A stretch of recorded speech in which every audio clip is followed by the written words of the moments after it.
За власта реформаторски, за опозицијата далеку од тоа. Предлог законот за јавно обвинителство го помина првото читање во законодавниот дом, но останаа различните гледишта, откако министерот Филков го образложи пред народните избраници, а пак пратеничката Сонја Мираковска забележа дека не се до крај применети препораките од Венецијанската комисија, но и дека законското решение според опозицијата му дава премногу моќ на обвинителот, а се намалува онаа на судскиот совет. Со овој закон се врши модернизација на постојаната законска рамка, се создаваат услови за поуспешно, поефикасно и потранспарентно функционирање на јавното обвинителство, како клучна институција во системот на владење на правото и борбата против криминалот и корупцијата.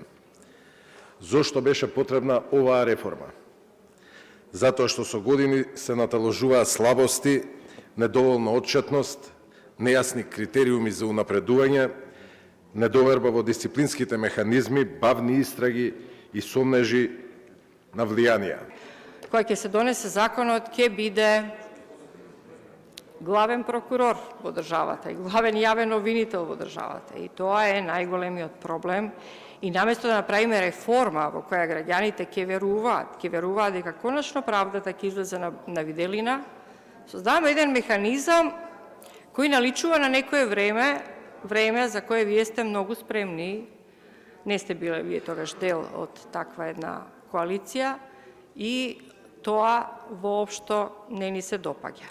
Опозицијската СДСМ пак најави дека ќе учествуваат и во комисиската расправа, но и во јавната дебата. Со голем број на амандмани, со цел да се дојде до подобро законско решение, бидејќи вака поставеното во голем дел не кореспондира со реформите. Од ВМРО ДПМН пак возвратија дека за ова законско решение ќе има јавна расправа, но и подсетија дека не иде со европско знаменце како во времето кога претседател на Комисијата за европски прашања беше Артан Груби. Јас се плашам дека на ваков начин на кој што се креираат постапките, ние практично ќе се доведеме да имаме јавни обвинители на најниско ниво, кои што ќе носат одлуки со страф од повисокиот јавен обвинител или од јавниот обвинител на Македонија, кој што во суштина ги превзема сите ингеренции во своји раце. 10 февруари 2020 година владата усвои предлог на закон за јавно обвинителство на кој што му стави европско знаменце без никаква основа.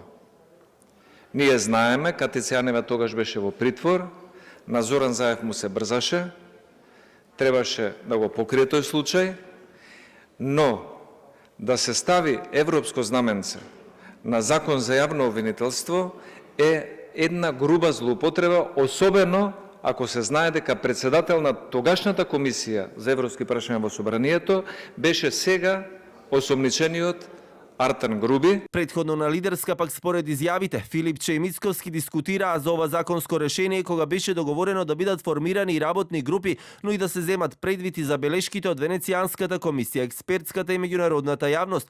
Потребата од новото законско решение беше изгласана со 75 гласа за, без ниту еден против.